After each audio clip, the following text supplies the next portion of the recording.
have 2 talks with you, so I'm grateful for the chance. I'm grateful that you're still here.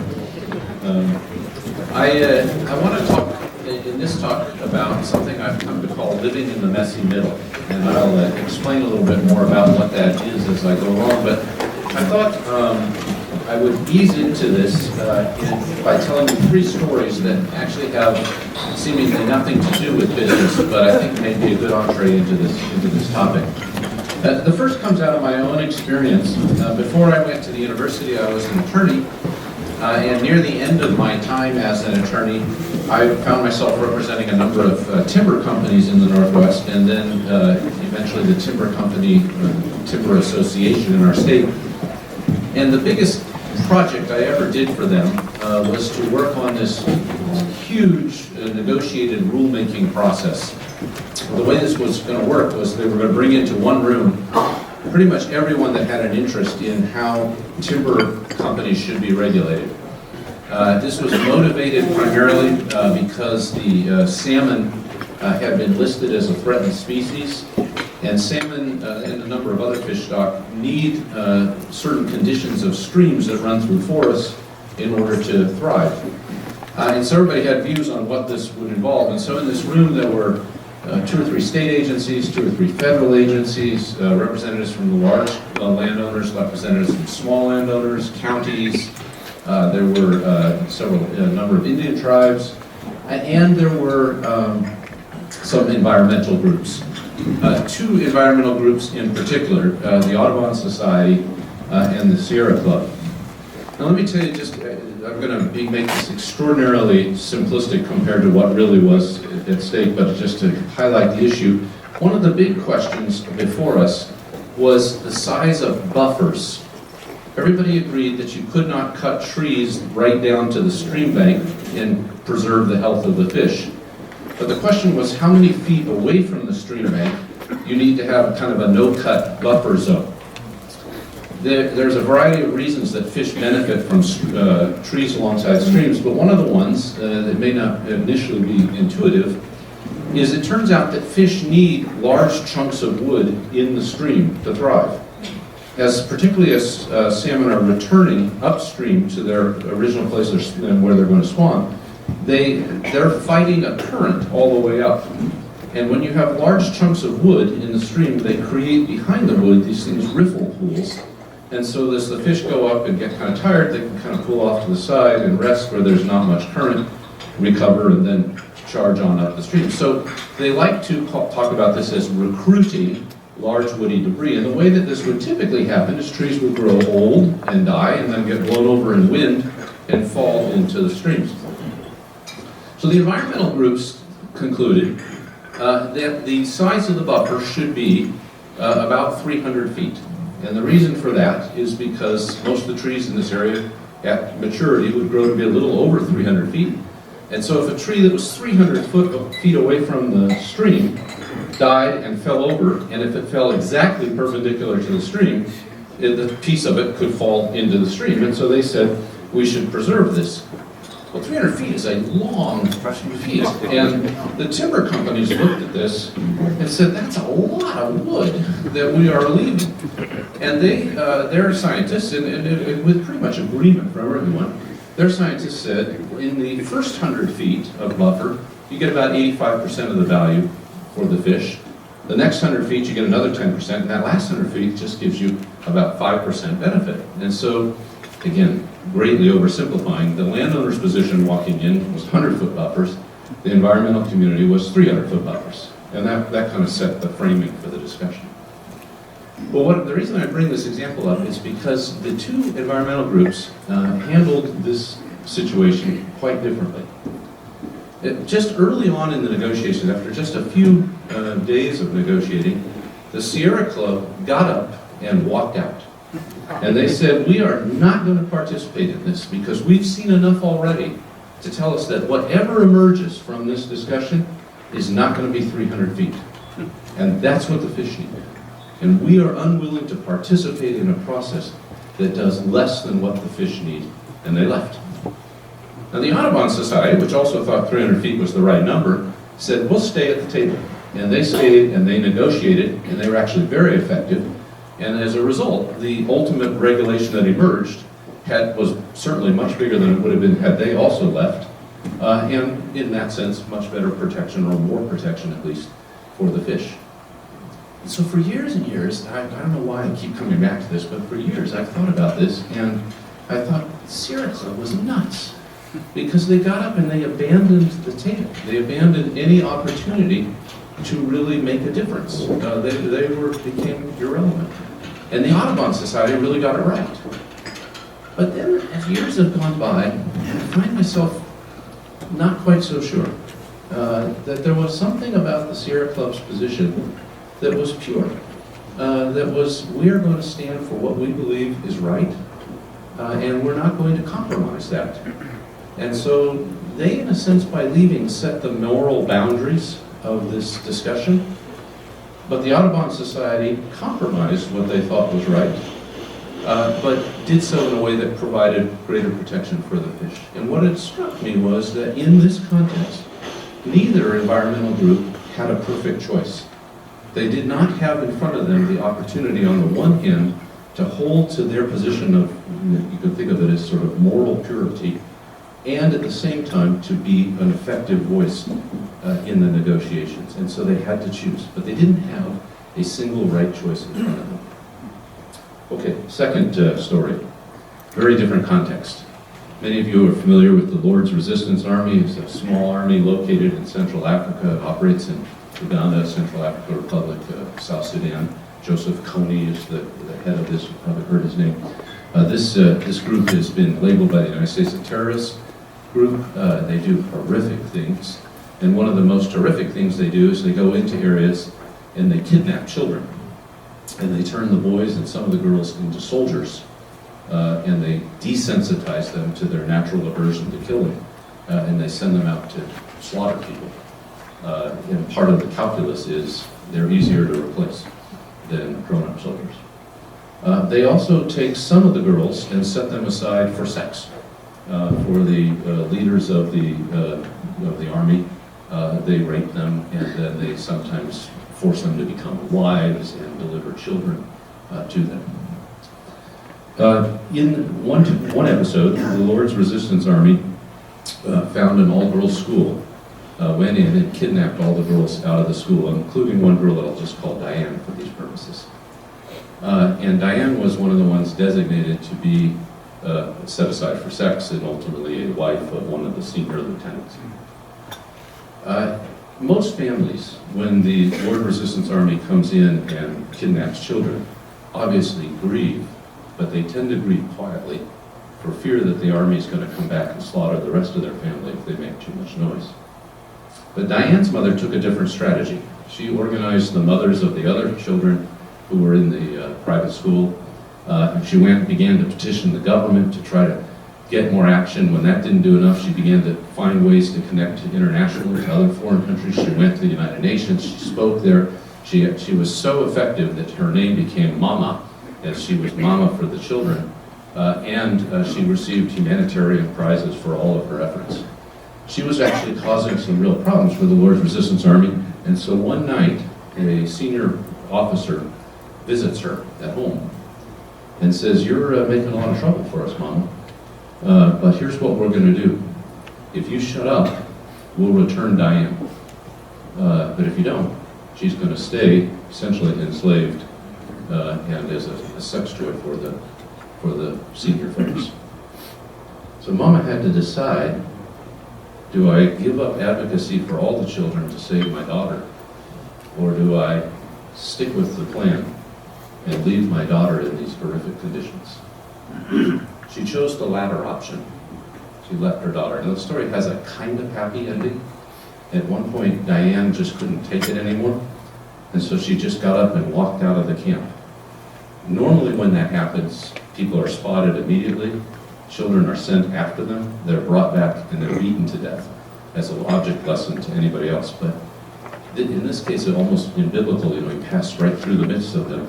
She just walked away. Nobody saw her, nobody came after her, and she walked home. I know most of this story because it was written up in a big piece in I think it was the New York Times, or in the Post, I can't remember. But I also know a little bit because Diane actually ended up being a student at our university for a couple of years, and I even had one opportunity to meet Mama.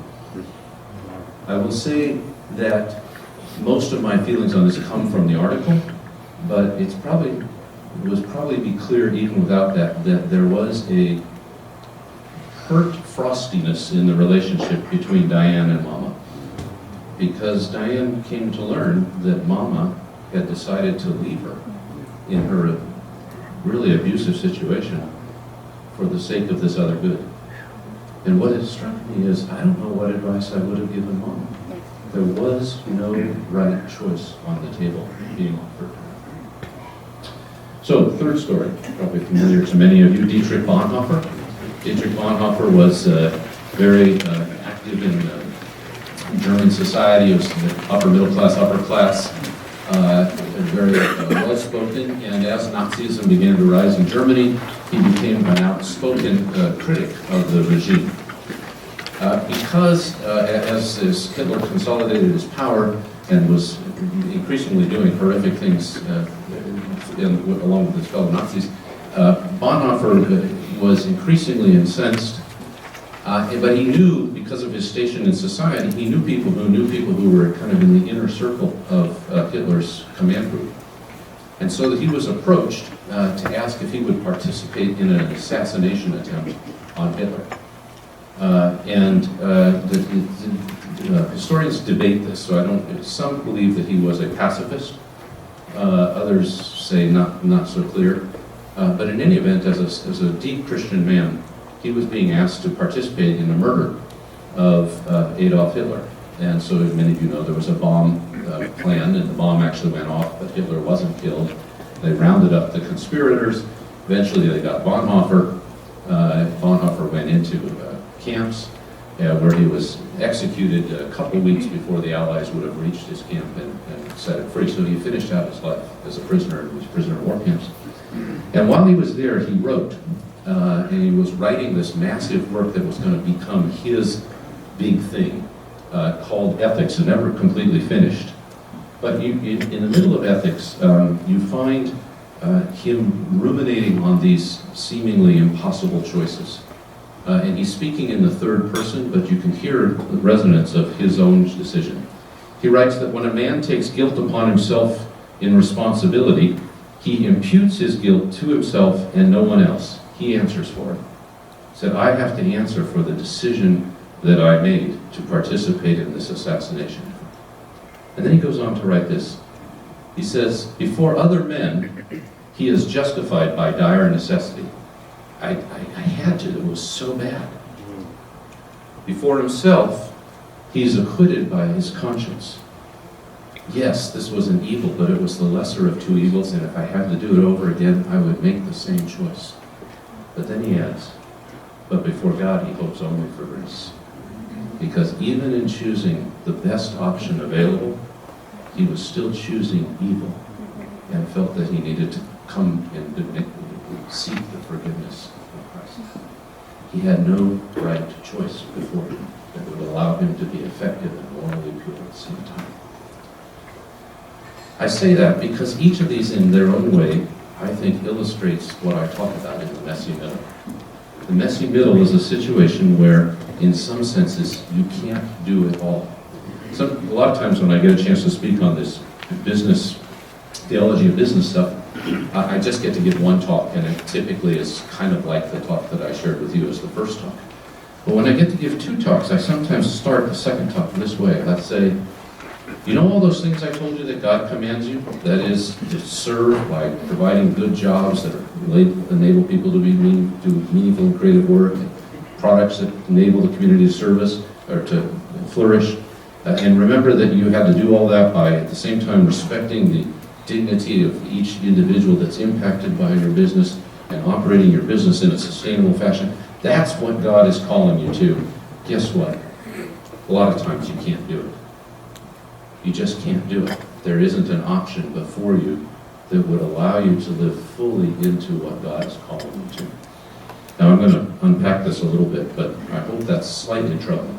Because I find it troubling. But it seems existentially kind of obvious. So, for example, what if you were manufacturing a product that you thought was a good thing, and now you discovered that it is proving harmful to society? But if you stopped making it, it would make it impossible for you to pay a reasonable rate of return to your investors. What if there's no way to reorganize jobs within your business to allow for your employees to exercise more creativity if you need to have a certain level of production coming out in order to sustain the health of the business? What if a company can't simultaneously pay a living wage to employees and a reasonable rate of return to its shareholders? Or what if your business you discover, actually adversely impacting the environment, but there's no way that you can correct for that and at the same time continue to operate profitably? In putting it bluntly, if you agree with me that God is calling you to all of what I said in the first talk, the question becomes, what part of God's call are you going to disobey? And that's a serious, kind of a scary thing. The central reality of my messy middle theology is that sometimes we cannot make a right choice. Now this comes out of our location in this grand narrative. We live in this grand narrative. We live this side of the cross in the resurrection. We celebrate that death has been defeated, that Christ has been raised, the new creation is breaking in. But we still live in anticipation, looking for that new creation that is to come when all of this gets consummated and made right. And in between, we live in this awkward place. When Jesus hangs on the cross, he shouts out, "It is finished."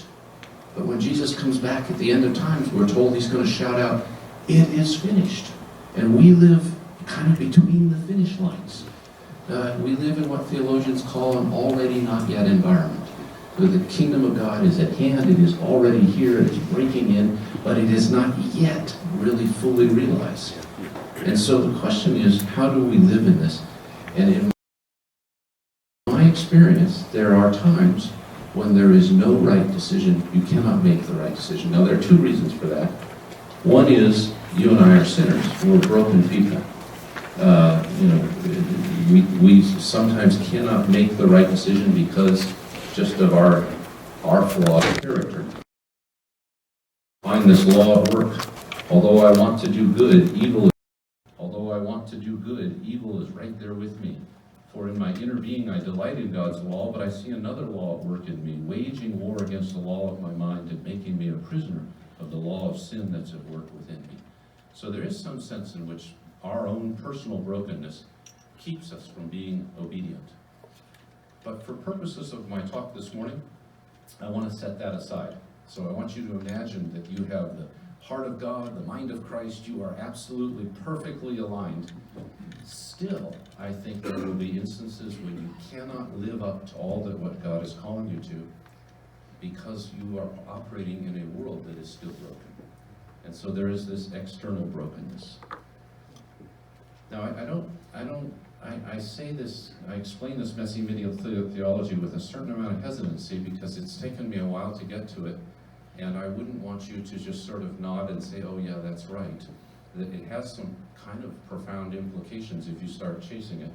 But I did at least invite you to think about it, and it certainly accords with my own existential experiences, that when I look at things, there are times when I just don't see a right choice available to me. In business, it seems to me that there are two major factors, external factors, that could keep us from doing the right thing. And they are, quite simply, laws and regulations and market limitations. Laws and regulations. I know many friends in business who will tell me that certain laws and certain regulations are getting in the way of the business doing what it really could do if it was set loose. That would have actually gone much further down the road of the kinds of things I was talking about in my first talk. And if we had more time this morning, I would love to sort of spend some time unpacking why laws and regulations are good things and where and how they get in the way, what causes that. But for today, I just don't have enough time to do that. So I'm going to take that off and instead focus on this market limitations. And sort of the obvious reason that I say this is just to go back to a simple example. I don't make enough money in my business to pay a living wage to my employees and a reasonable rate of return to my investors. Why don't I make enough money? Well, I could raise my prices. Then I'd make enough money, except that there are a bunch of other people selling down here and nobody would buy my product. It is a market limitation that keeps me from being able to live fully into that, and that's what I mean by that. So let me take just a minute. This is a kind of an excursus, if you like. I'd like to talk for a minute about how it is that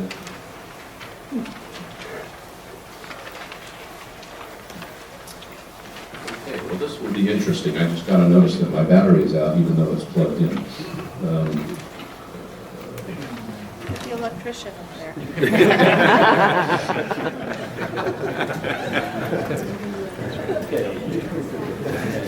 Which one? There is a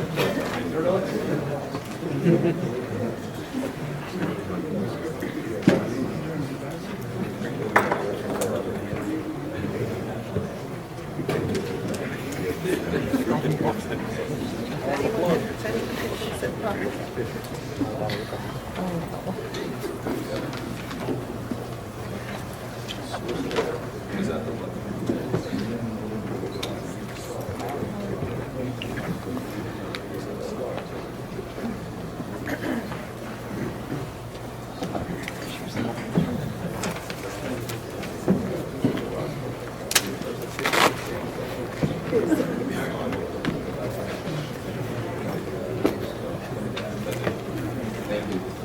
Sorry about that.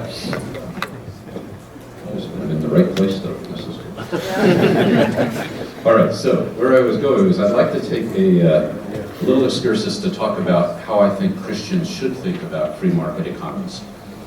And I want to start by saying that I'm actually a huge fan of the free market system. I can remember sitting at a red light just looking at commerce going around on all the corners around me and almost getting tears in my eyes that it was so cool and so amazing. I mean, if you think about it, take a trivial little thing. You want milk in your coffee. Think of all the things that has to happen for you to have milk in your coffee. Somebody had to buy a field, a cow, somebody had to hire somebody to milk the cow, somebody had to build or design cartons or bottles, somebody had to move it to a pasteurizing plant, somebody had to find trucks to take it to the supermarket. The supermarket needed to be built, you needed to have coolers, they needed to know to order enough so that every time you want milk it's sitting there, but not so much that it goes sour before you come in to buy it. They need point of sale inventory machines. You can go on, they need paving in their parking lot to let you drive there. And all of these things have to happen for you to have milk in your coffee. And here is the most amazing thing. Nobody organizes it. It just happens. And if your lactose habits change, it all changes without anybody doing anything. I mean, it's just amazing. And it's like so amazing. You can't help but see God behind it somewhere. But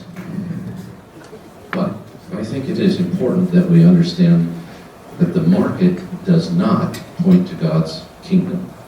I will encounter Christians in business who are kind of strong on this point, so strong that they'll say things like, if you can just get business or government out of the way, if you can just get rid of the nattering critics and just let the free market go, it will lead us to paradise. It's not true. That is idolatry. I don't know anybody that actually lights incense to the market and bows down, but I do hear idolatrous statements all the time. I had to do it. The market made me. It wasn't, it seems fine. The market has accepted it. As if the market were the ultimate arbiter of how we're going to choose. There are reasons to think that the market, which is a remarkably effective tool,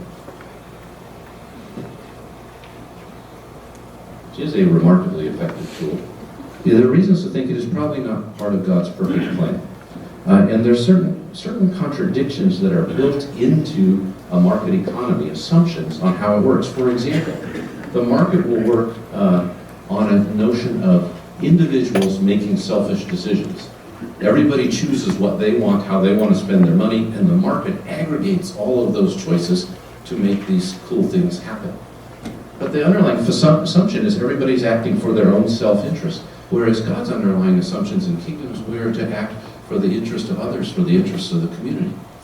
Markets are based on scarcity. We don't typically have markets for air, because we can all breathe as much air as we want without anybody else.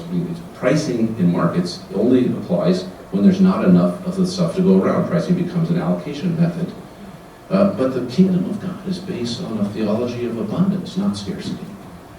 Markets make no moral judgments about their products.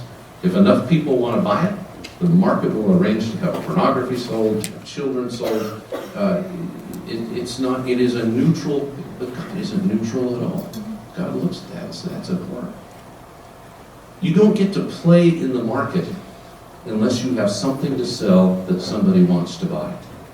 If you are so poor that you have nothing to sell and even your labor isn't worth it to others, then the market views you as a complete non-entity. You don't exist for their purposes. But God would never do that. In fact, it's the poorest of the poor, the people on the margins of society, that seem to capture the heart of God most fully. And so there are sort of fundamental differences between the assumptions that drive markets and God's kingdom values.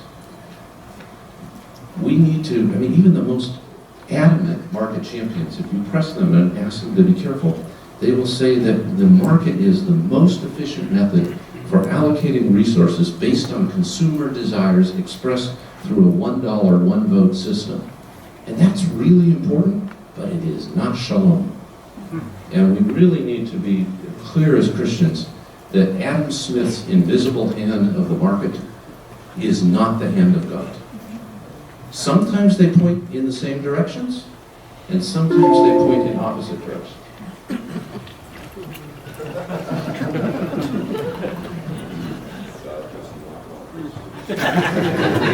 This must be a really important message. Okay, sorry. All right, so then, if this is true, what should we conclude? First, it seems to me we must not idolize the market.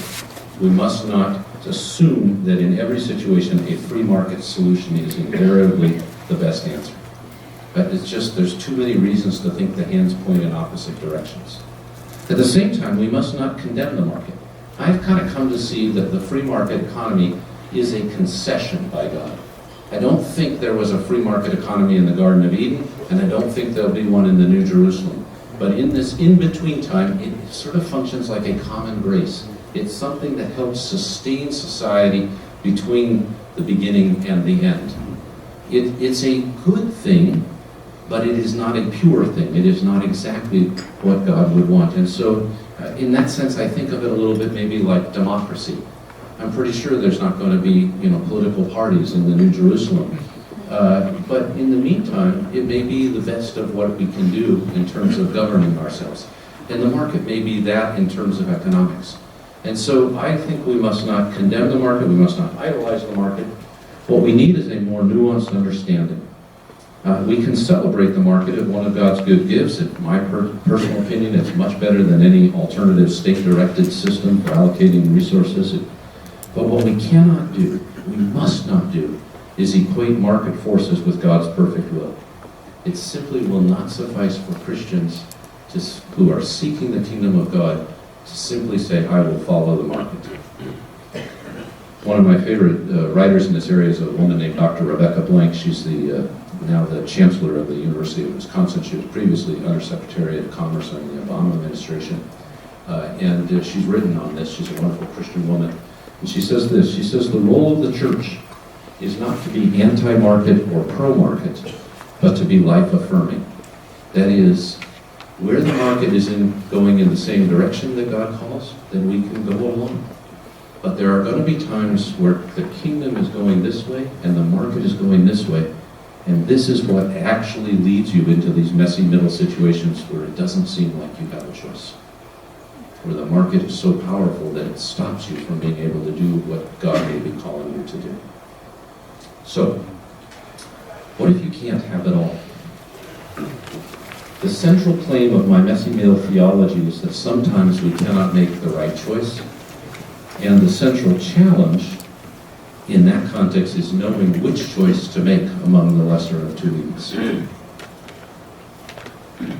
Now, if you in business or in any other context in your life run into a messy middle situation, I don't think they show up all the time, but if you run into a situation where you sense, this is what God has called me to, and this seems to be about what I can do. So the question is, what part of what God is calling me to do will I say no to? If you get to that place, you are on holy ground. No one should come in and tell you a rule or an algorithm. Always prefer employees, always prefer good products, always. You are on holy ground, and in my view, the only thing you do at that point is you sit in silence before the Spirit, and you listen for the Spirit to nudge you in some direction or another. Now, having said that, I could just say, okay, I'm done with my second talk, because there you go, I can't say anything more.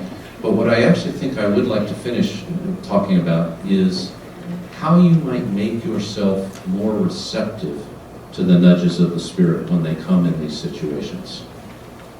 I don't think you can cause them to come, but I think we can make ourselves more receptive. You remember that parable of the sower of the seeds? And the sower throws seeds everywhere. In some places the seeds don't even get into the ground. Sometimes they get in, but they wither because they don't have good roots. Sometimes they get all tangled up, and sometimes they produce great crops. The distinction, the reason for those different results is not the sower. The sower is the same sower sown everywhere. It's not the seed, same seed thrown everywhere. It is the pre-existing condition of the soil when the seed hits it that dictates what happens. And so while we cannot make a rule as to how to navigate in these messy middle situations, we can till the soil of our lives in ways that will allow us to be receptive to what the Spirit may want to say. And so what I thought I would do is just end with some what I would call ground tilling practices. First one in this context is make the purpose and limits questions part of your regular review in your business. If you buy the notion, as I said in the first talk, that your business should serve these two key purposes, meaningful creative work, goods and products that enable the community to flourish, should respect the dignity of the human, of the image of God in each person, should be done in a way that is sustainable, then in your actual business processes, find places where you ask those questions about decisions that you're going to make. One of my real heroes in this field of faith and business is a guy named Bill Pollard. I suspect many of you have come across him, and he's written a fair bit. He used to be the CEO of ServiceMaster, which at the time was a huge Fortune 100 company, publicly traded. But the company's mission statement included a statement that the business exists to glorify God. And so it was very clearly Christians who were running it and brought that perspective. And I remember saying to him one time, I said, Bill, there must have been times when you were running that company where you were debating because one set of decisions seemed like they would be kind of the godly right decisions, and another set of decisions were the more profitable. And how did you navigate that? And he said back to me, he said, Jeff, you know, that's probably true that there probably were those moments of tensions. But we were so committed to doing everything we could to make sure we stayed profitable that we weren't asking these questions. The need to be profitable is compelling, and it's hard, and it will easily swamp whatever else you're thinking about unless you build it in some fashion. So find some business way when you're thinking of a new project, a new strategic initiative, to ask maybe at the beginning, maybe as you assess at the end, does this further the purposes? Is this honoring the limits? So that's my first one. Second suggestion, stay alert. What I've said, if you buy it, what I've said is that God calls you to this, and there are times when stretching and straining as much as you can, this is about as far as you can get. To live in that is to live in tremendous dissonance. So this is psychology, cognitive dissonance. And you have a very natural human instinct to get out of that place. It's an uncomfortable place to be. Some people, and this tends to be my friends that are theologians and pastors, they get out of it by saying, try harder. This is what God calls you to, try harder, you can get there. And ignoring, in a sense, the actual limitations. And if you press them on that point, they will say, well, if there's so limitations that you can't do it God's way, then you should probably just get out of business and do something else. Which I feel like saying yes, in some other part of the world that's not subject to the messy middle. But business leaders have a different tendency, in my experience. They tend to close the gap by bringing down what they think God is calling them to. They say things like, I can't really take into my account purpose and big picture limits and markets and everything. I'm supposed to be kind and honest and respectful to my employees. That's what God wants me to do. And God does want us to do that. But he wants us to do more. And so you will have a natural tendency to want to close that dissonance, and so stay alert to that. Third, you can't readily conclude that there's no way out. Sometimes when I talk about this messy middle, I worry that people are going to say, oh boy, messy middle, can't pay enough to my employees and my investors. Oh, got to choose, I'll pick investors. This doesn't allow you to do that. Christians need to stay at the table for as long as possible and to choose one of these options only at the last minute if they cannot along the way discover some other third way, win-win kind of way. This is one of the reasons I think Christians should emerge as some of the most creative entrepreneurs, the most creative thinkers in business, because they can't get to a decision that doesn't honor God in every respect too quickly. They have to stay at the table. So don't just say, oh, messy middle, I'm out of here. You need to work this and look for a way to honor God in all aspects of the decision.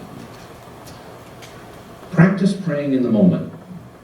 What I've discovered is I'm okay about praying in the morning. I'm probably C minus praying at the end of the day. But in between, you'd think that God had sort of packed me a lunch, handed it to me and said, go do work. I'll be here when you get back. I have this mentality that takes over, that I'm sort of in charge. And the idea that God is there with me, it's just like, I know that, but I don't bring it to the fore in my actual experience. I had the privilege of spending a week, or a little less than a week, but 5 days in a Benedictine monastery. And I could observe the monks.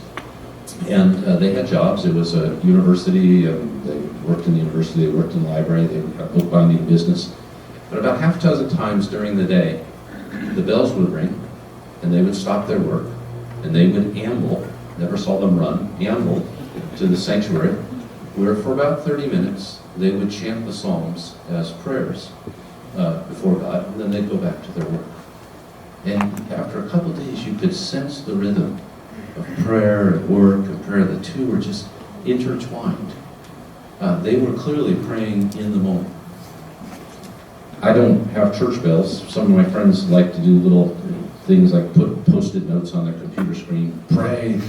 I found actually in an early version, I can't find it in the more recent versions, but in the Microsoft Office suite, there was a way to go in and turn on a chime, a single chime that would ring on the hour. And I put it at a relatively low volume so that if I was in the room with a meeting, nobody would particularly hear it. But if I was sitting in there by myself, working on the computer, doing emails or something, it would just go, ding. And I was like, oh yeah, I should stop and pray. So it was a very mechanical thing. One friend that, I never understand how he got this, but you've been in a situation where you're in an elevator and somebody gets in and they push a floor and the doors don't immediately close, so they start banging away on the closed door button. Well, for whatever reason, he says that's my cue. Whenever I see somebody pushing that closed door button, I stop and pray.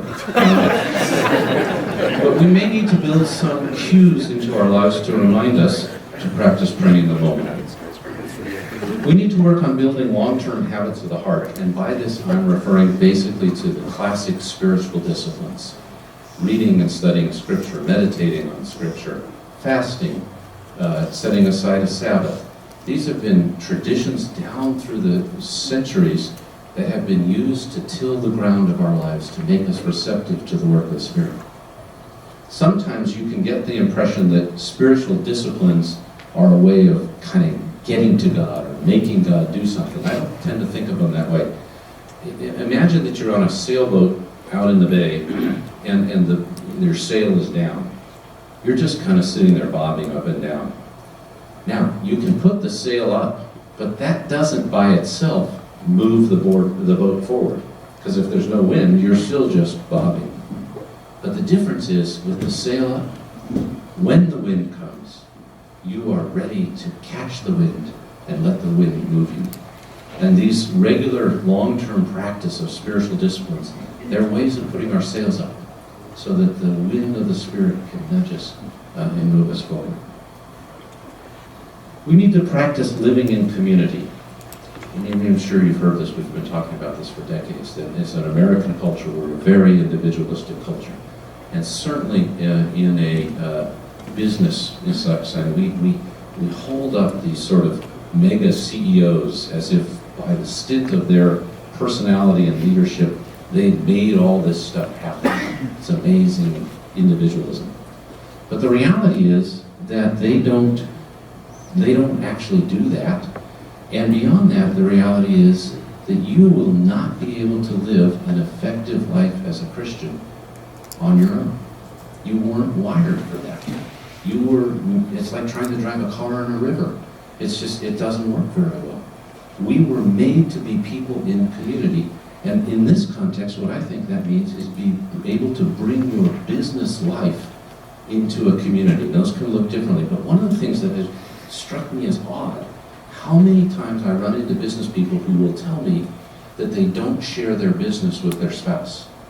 This is my spouse, it's my business, and sometimes it's kind of a little paternalistic, usually she, but not always. She wouldn't understand, or she wouldn't really be able to get it.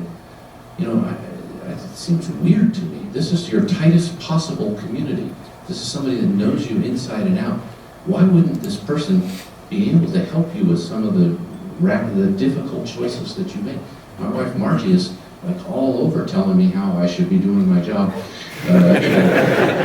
And she's almost always right. Beyond marriage, I think Christians need to be in small groups. And I just state it right out there. And these need to be groups that are committed, as in like you show up at them even if you don't feel like it. They need to be groups that meet regularly. I think if you try to meet less frequently than twice a month, it's probably not going to work. They need to be groups where each person in the group has said to the group, I'm here because I want to become more the person that Jesus wants me to be, and I open myself to you. So when you see I'm out of the line, I'm inviting you to call me out.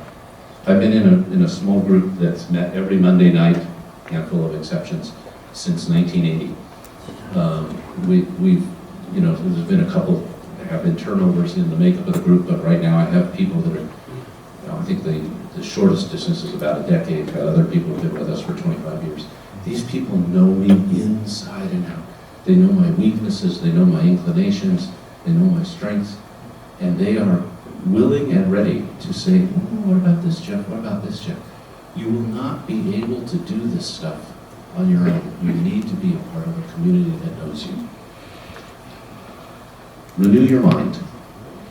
This is from Romans 12. Do not conform any longer to the pattern of this world, but be transformed by the renewing of your mind. In really simplistic terms, what I've discovered about a lot of Christians in business, they spend a lot of time reading the Wall Street Journal and trade publications, other business magazines, part of associations, go to conferences, all good stuff. But what would it look like if we did at least as much on the Christian side?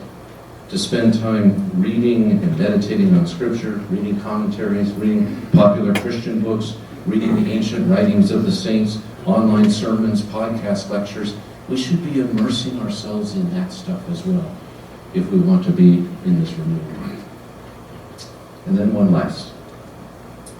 I want to suggest that when you encounter a messy middle situation, it should really do at least two things. First, it should drive you to your knees, because in the Bonhoeffer's term, you throw yourself on the grace of God. If you are choosing the lesser of two evils, you are still choosing evil. Now, you may have a difficult time, and I have a difficult time, confessing to God when I felt like I did the very best choice that was available to me. That just doesn't, I can't do that authentically. But what I can do is say to God, I realize that in many other areas in my life, when I clearly had the choice to do the right thing, I chose away from them, and I contributed to making this world a broken place that in this case presented me with seemingly no way out. And so I confess, and we desperately need the grace of God. Then the other thing that it ought to do is it ought to awaken in us a deep longing. Because we know there's going to be a day. It's going to be a day when Christ will return. And when everything will be made right. And if you read Revelations 21 and 22, you listen to what it's going to be like. There's no more death and no more mourning, no more war. Groups that seemingly hate each other will now be assembling together from all their diversity, worshiping God together. It's going to be amazing. And all that stuff brings me sometimes to tears. But if you want to know what I'm most looking forward to, there's going to be a day when there are no more trade-offs, when there's no more compromise, when there's no more I'm going to take half a loaf because I can't get the whole loaf. There's going to be that day. And if Messy Middle does anything in us, it ought to cause us to long for that at a deep level, so that we can join with the church down through the centuries and say, come, Lord Jesus, Maranatha, come, Lord Jesus. Thank you.